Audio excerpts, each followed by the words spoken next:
ಇದೆ ಸರ್, ಇನ್ನೂ ಸಚಿವ ಸಂಪುಟ ಪೂರ್ಣಗೊಂಡಿಲ್ಲ. ಈಗ ರಾಜಕಾರಣ ಬಗ್ಗೆ ನಾವು ಮಾತಾಡಬರೋದಿಲ್ಲ.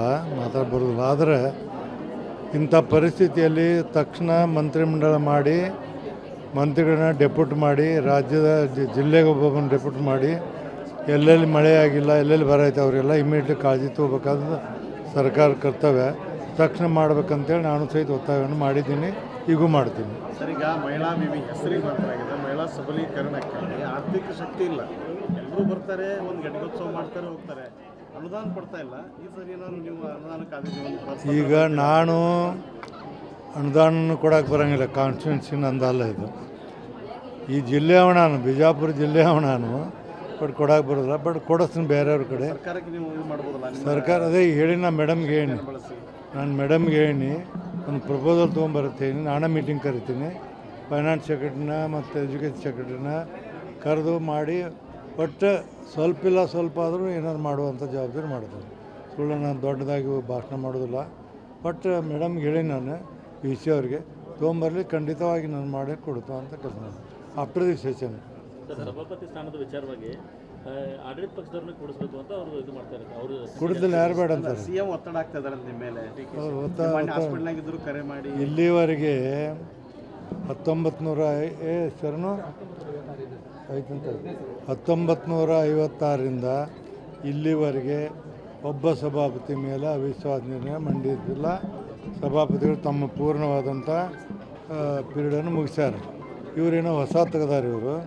ಅದು ಪ್ರಜಾಪ್ರಭುತ್ವದಲ್ಲಿ ಇವೆಲ್ಲ ನೋಡಿ.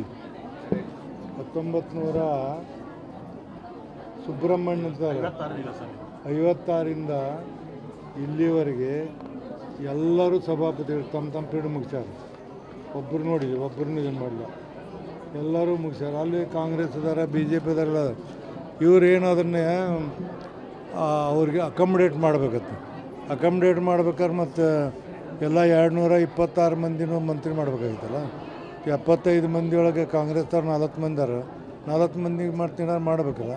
ಅದಕ್ಕೆ ಅದು ಇವತ್ತಿನವರೆಗೂ ಕರ್ನಾಟಕದ ಇತಿಹಾಸದಲ್ಲಿ ಸಭಾಪತಿ ಮೇಲೆ ಅವಿಶ್ವಾಸ ನಿರ್ಣಯ ತಂದು ಬದಲು ಮಾಡಿದಂಥ ಉದಾಹರಣೆಗಳಿಲ್ಲ. ಇದು ಸಂವಿಧಾನದ ಹುದ್ದೆ. ಅಲ್ಲಿ ಹೋಗಿ ಕೂತ್ಕೊಂಡವ್ರು ಯಾವುದೇ ಪಕ್ಷದವರಲ್ಲಿ ಆ ಪಕ್ಷದವರಿದ್ದರೂ ಸಹಿತ ಅಲ್ಲಿ ಸಂವಿಧಾನ ಪ್ರಕಾರ ನಡಿಬೇಕಾಗತ್ತೆ. ಯಾರು ಸಭಾಪತಿ ಇದ್ದೀನೋ ಅವರಿದ್ದಂದ್ರೆ ಅವ್ರ ಪರವಾಗಿ ಮಾಡ್ಬೇಕಂತೇಳಿ ಅವ್ರನ್ನ ಮಾಡೋಕ್ಕಾಗತ್ತೆ ಅನ್ನೋದು ಆಗೋದಿಲ್ಲ.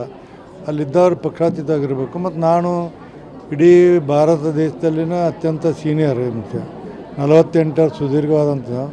ನನ್ನವರು ಚೇಂಜ್ ಮಾಡ್ತಾರಂದ್ರೆ ಬಹುಮತ ಐತಿ ಅಂತಂದ್ರೆ ಏನು ಮಾಡ್ತಾರೆ ಮಾಡಲಿ, ನಾನು ಅದ್ರ ಬಗ್ಗೆ ವಿಚಾರ ಮಾಡೋದು ನೋಡ್ತೀನಿ. ಸಿಚುವೇಶನ್ ಮೇಲೆ ನಾನು ತೀರ್ಮಾನ ಮಾಡ್ತೀನಿ. ಒತ್ತಡ ಹಾಕೋದು ಸರಿಯಲ್ಲ ಅಂತ ಹೇಳ್ತೀನಿ. ಅವ್ರು ಒತ್ತಡ ಹಾಕ್ತಾರೋ ಸರಿಯಲ್ಲ ಅಂತೀರಿ?